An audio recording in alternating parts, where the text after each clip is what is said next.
एक बार अर्जुन ने श्री कृष्ण से कहा, हे मधुसूदन, कृपया करके मुझे बताइए कि श्रावण मास के कृष्ण पक्ष में कौन सी एकादशी आती है। उस एकादशी का नाम क्या है और उस एकादशी में किस देवता की पूजा होती है और मनुष्य को कौन सा फल प्राप्त होता है और उसके कौन कौन से पाप नष्ट होते हैं।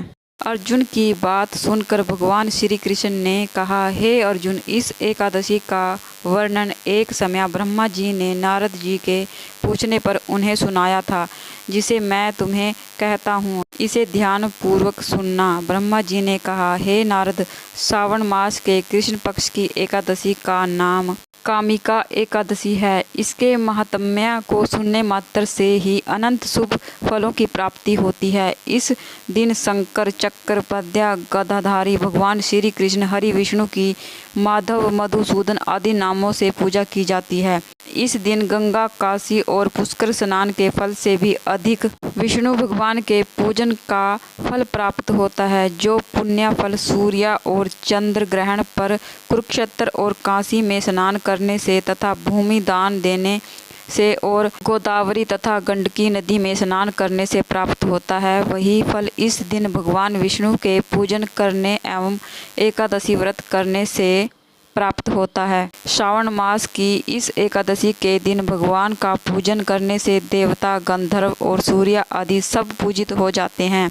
अतः पापों का नष्ट करने के लिए मनुष्य को कामिका एकादशी का व्रत और विष्णु भगवान का पूजन कथा का श्रवण इस मास में अवश्य करना चाहिए। जो भक्त कामिका एकादशी के व्रत में विश्वास करते हैं और इसके साथ विष्णु पूजन भी करते हैं, तो व्रत के प्रभाव से उनके सब देवों, किन्नरों, नागों, पितरों का पूजन हो जाता है। इसलिए मनुष्य को पापों से मुक्ति पाने के लिए यह व्रत नियमानुसार व विधि पूर्वक अवश्य करना चाहिए। भगवान विष्णु ने स्वयं बताया है कि आध्यात्मिक विद्या से जो पुण्य मनुष्य को प्राप्त होता है, उसे अधिक पुण्य तो कामिका एकादशी के व्रत से मिल जाता है। यह व्रत मनुष्य को मरते समय नरक में जाने से बचाता है। इसके पुण्य प्रभाव से किसी अन्य योनि में दोबारा जन्म भी नहीं मिलता।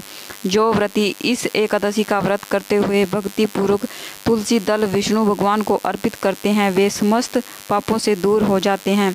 श्री विष्णु भगवान रत्न, मोती, मणि तथा आभूषण आदि से इतने प्रसन्न नहीं होते जितने तुलसी दल से होते हैं। तुलसी दल पूजन का फल 4 भाग चांदी और 1 भार स्वर्ण के बराबर माना जाता है। ब्रह्मा जी बोले, हे नारद, मैं स्वयं भगवान की अति प्रिय तुलसी को सदैव नमस्कार करता हूँ। तुलसी को सींचने मात्र से मनुष्य की सब यातनाएं नष्ट हो जाती हैं। तुलसी के दर्शन मात्र से ही मानव के सब दुखों का विनाश हो जाता है और इस दिन शरीर से तुलसी के स्पर्श करने से मनुष्य शुद्ध हो जाता है। तुलसी जल के स्नान मात्र से प्राणी के समस्त बाधाएं और यातनाएं समाप्त हो जाती हैं।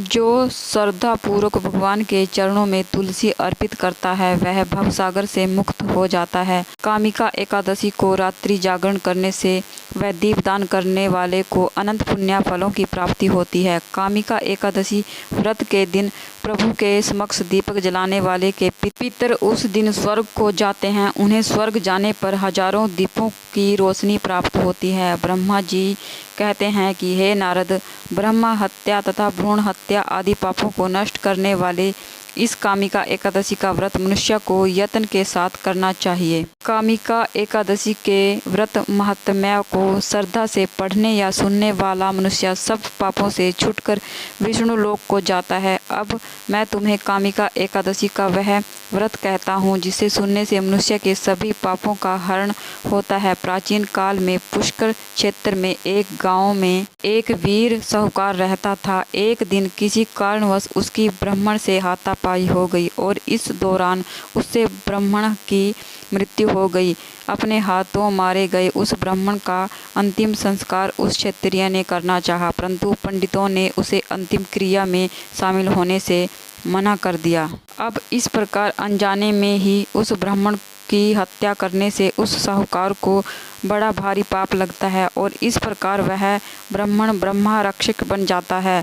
तथा हर दिन उस साहूकार को अनेक प्रकार से उसे प्रेत बनकर डराया करता था। अब इस प्रकार इन सब चीज़ों से वह साहूकार बड़ा ही दुखी होता है तथा उसका शरीर भी दुबला पड़ जाता है। अब इस प्रकार उस ब्राह्मण की जब 13वीं आती है तो वह इस दिन उस ब्राह्मण की 13वीं में शामिल होने के लिए जाता है ताकि उसे ब्राह्मण की हत्या के पाप से मुक्ति मिल जाए। ब्राह्मणों ने बताया कि तुम पर ब्रह्म हत्या का दोष है, पहले प्रायश्चित कर इस पाप से मुक्त हो जाओ, तत्पश्चात तुम हमारे घर भोजन करना।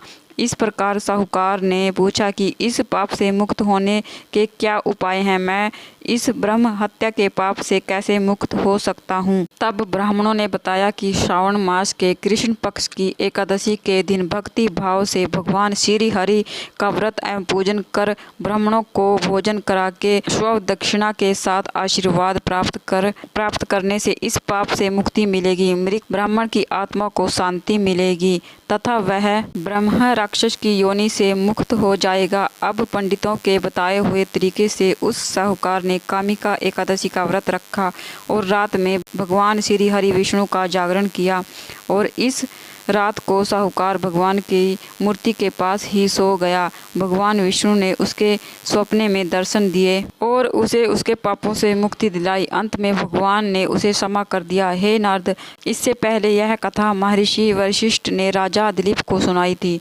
अतः जो कोई व्यक्ति इस दिन श्रद्धा पूर्वक कामिका एकादशी की महिमा सुनता है उसे अपार धन की प्राप्ति होती है और अनजाने में किए गए पापों से मुक्ति मिलती है। तो बोलिए श्री लक्ष्मी नारायण भगवान की जय। तो ये थी कामिका एकादशी व्रत की कथा। इसके साथ ही हमें एक गणेश जी की कथा सुनेंगे। एक गांव में एक बुढ़िया रहती थी जो रोजाना मिट्टी के गणेश जी बनाती, रोजाना पूजा करती और रोजाना मिट्टी के गणेश जी गल जाते।